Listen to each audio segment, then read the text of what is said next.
जय मसीह की भाई बहन, आप सब कैसे हैं? हम उम्मीद करते हैं कि परमेश्वर के अनुग्रह से अच्छे होंगे। भाइयों और बहनों, आज की फेलोशिप में आपका स्वागत है। बाइबल कहती है कि परमेश्वर अंतिम दिनों में विश्वासियों को उठा लेगा। तो परमेश्वर वास्तव में विश्वासियों को कैसे उठाता है? क्या इसे स्वर्ग तक उठा लिया गया था या यह पृथ्वी पर था? आइए जानें कि भगवान ने आज क्या कहा और समझें कि सच्चाई क्या है। तुम इस रीति से प्रार्थना किया करो, हे हमारे पिता, तू जो स्वर्ग में है, तेरा नाम पवित्र माना जाए। तेरा राज्य आए। तेरी इच्छा जैसी स्वर्ग में पूरी होती है, वैसे पृथ्वी पर भी हो। मत्ती 6:9-10 में। फिर मैंने पवित्र नगर नए यरूशलेम को स्वर्ग से परमेश्वर के पास से उतरते देखा। वह उस दुल्हन के समान थी जो अपने पति के लिए सिंगार किए हो। फिर मैंने सिंहासन में से किसी को ऊंचे शब्द से यह कहते हुए सुना, देख, परमेश्वर का डेरा मनुष्यों के बीच में है। वह उनके साथ डेरा करेगा और वे उसके लोग होंगे, और परमेश्वर आप उनके साथ रहेगा और उनका परमेश्वर होगा। प्रकाशित वाक्य 21:2-3 में।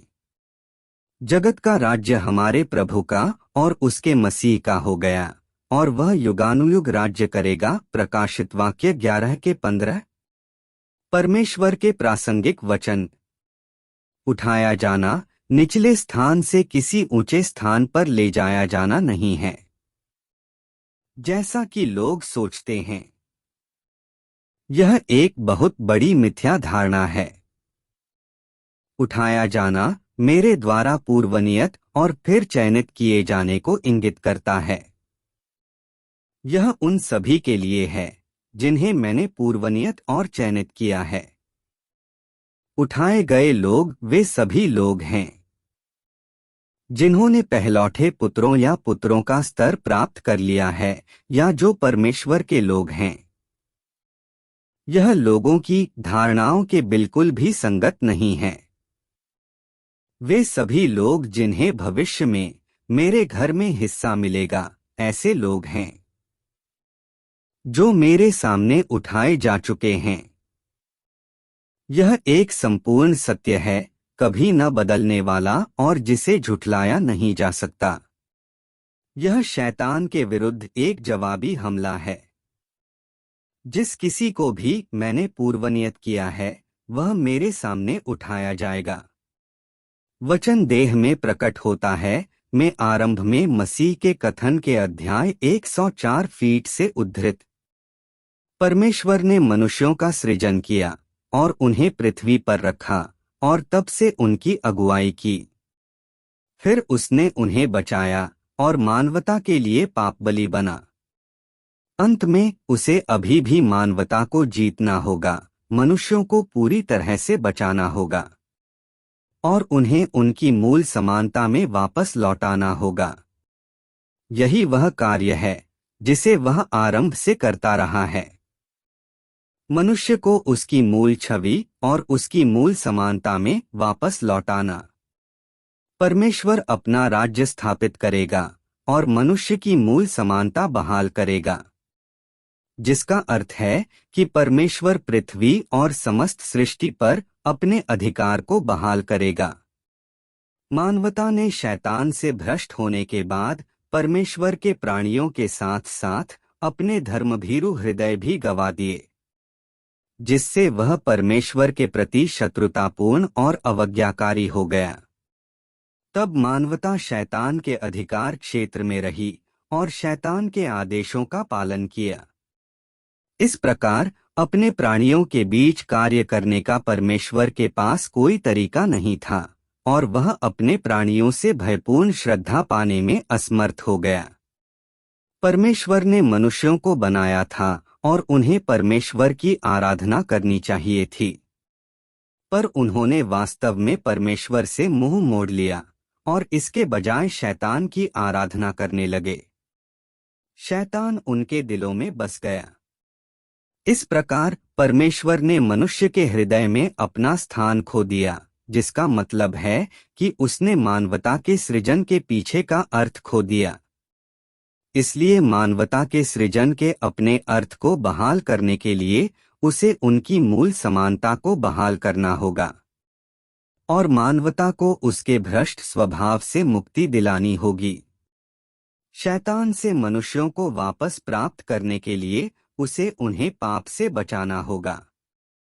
केवल इसी तरह परमेश्वर धीरे धीरे उनकी मूल समानता और भूमिका को बहाल कर सकता है और अंत में अपने राज्य को बहाल कर सकता है। अवज्ञा करने वाले उन पुत्रों का अंतिम तौर पर विनाश भी क्रियान्वित किया जाएगा, ताकि मनुष्य बेहतर ढंग से परमेश्वर की आराधना कर सकें और पृथ्वी पर बेहतर ढंग से रह सकें।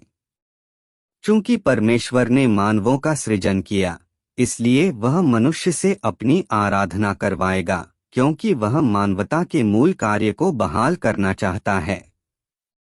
वह उसे पूर्ण रूप से और बिना किसी मिलावट के बहाल करेगा। अपना अधिकार बहाल करने का अर्थ है मनुष्यों से अपनी आराधना कराना और समर्पण कराना।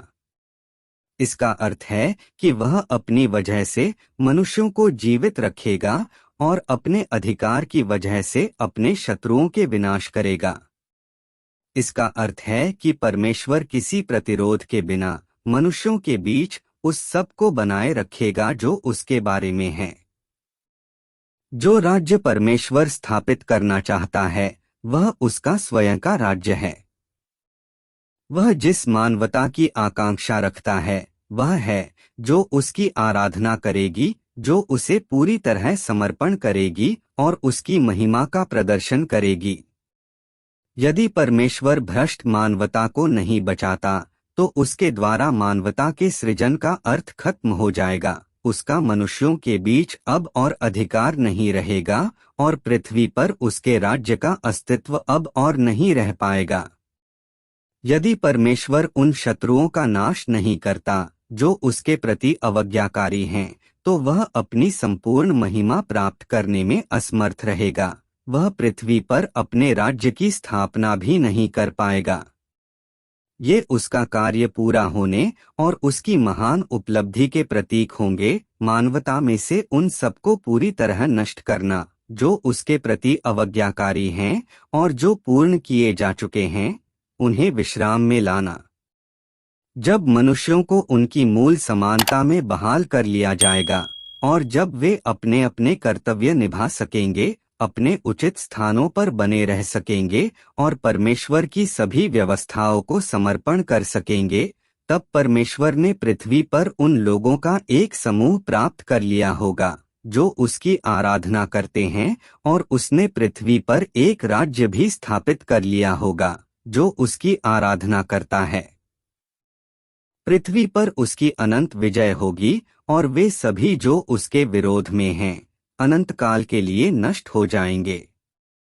इससे मनुष्य का सृजन करने की उसकी मूल इच्छा बहाल होगी। इससे सब चीजों के सृजन की उसकी मूल इच्छा बहाल होगी और इससे पृथ्वी पर सभी चीजों पर और शत्रुओं के बीच उसका अधिकार भी बहाल हो जाएगा।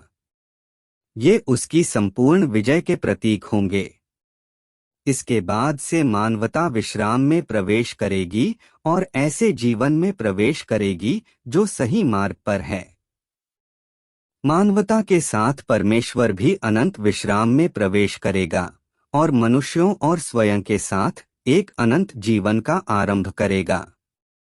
पृथ्वी पर से गंदगी और अवज्ञा गायब हो जाएगी। पृथ्वी पर से सारा विलाप भी समाप्त हो जाएगा और परमेश्वर का विरोध करने वाली प्रत्येक चीज का अस्तित्व नहीं रहेगा। केवल परमेश्वर और वही लोग बचेंगे जिनका उसने उद्धार किया है। केवल उसकी सृष्टि ही बचेगी। वचन देह में प्रकट होता है, में परमेश्वर और मनुष्य साथ साथ विश्राम में प्रवेश करेंगे से उद्धृत। आमीन। आज का वीडियो में इतना ही। अगर आप इस चैनल पर नए हैं तो चैनल को सब्सक्राइब करके घंटी को ऑल प्रेस पर दबा दे। धन्यवाद।